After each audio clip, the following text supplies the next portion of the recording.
What made you realise transgenderism is a threat to women's rights? And can you tell us about opposition to gender identity politics in your country? Yeah, okay. So I'm a relatively late entrant. I'm afraid I do feel apologetic about that.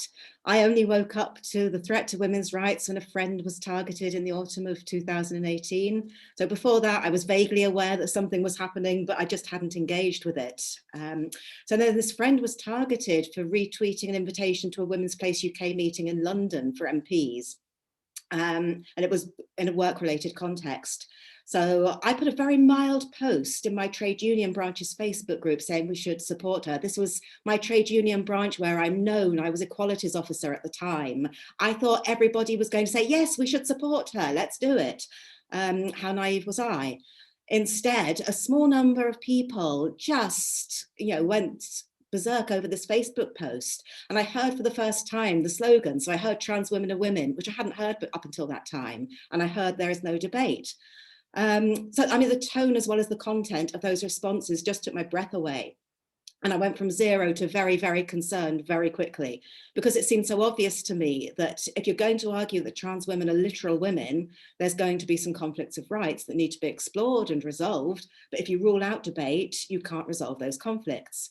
So I did some reading, I talked to a lot of people, and I quite quickly came to the view that what's sometimes called transactivism, I think it's a view of a form of political extremism. And I was really horrified by the appropriation of language around civil rights and equality, because I'm a lifelong lefty, and I know that progressive civil rights movements don't come after the language and the rights of other oppressed groups. And I also find it extremely alarming that a relatively recent ideology, and I know its advocates have spent years working behind the scenes to influence law and policy, but in terms of mainstream awareness, it's very recent, that this ideology is being allowed to present itself as unassailable, including in universities, which is where I work. And I think that's a threat to democracy, not just to women's rights.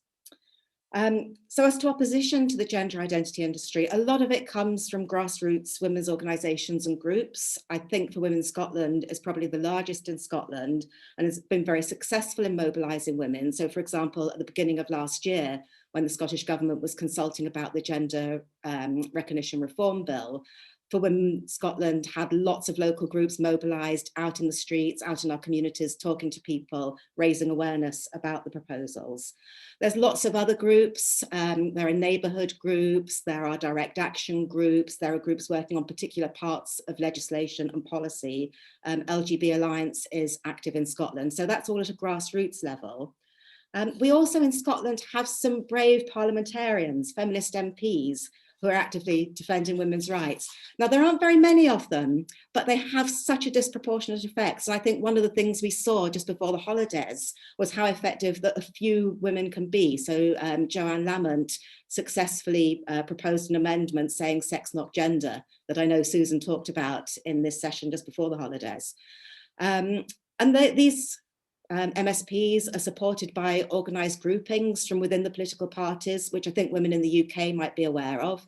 So the Scottish National Party, the SNP, has a women's pledge group, the Labour Women's Declaration and the Conservative Women's Pledge groups, both of which are UK-wide. Those also have groups organising specifically in Scotland, using party structures to try to influence policies. So that's also going on behind the scenes. And I do also want to mention our wonderful policy analyst collective, Murray Blackburn Mackenzie. Have a look for them on the internet if you don't already know them. They do fantastic work, keeping on top of what's happening in Scottish policy and legislation, providing really careful, painstaking analysis of it, and then making a fantastic contribution to the scrutiny of legislation, uncovering policy capture. They're a terrific resource. And I will point out just before I finish, the scrutiny that they do, which seems to be valued by policymakers, is unpaid. So they have to crowdfund or do the work for free, whereas the organisations that are promoting gender identity extremism in Scotland, some of them are receiving almost all their funding from the Scottish Government. So I do think there's a story to be told there. I don't have time to tell it today, but I think there's something that needs to be thought about there. Thanks.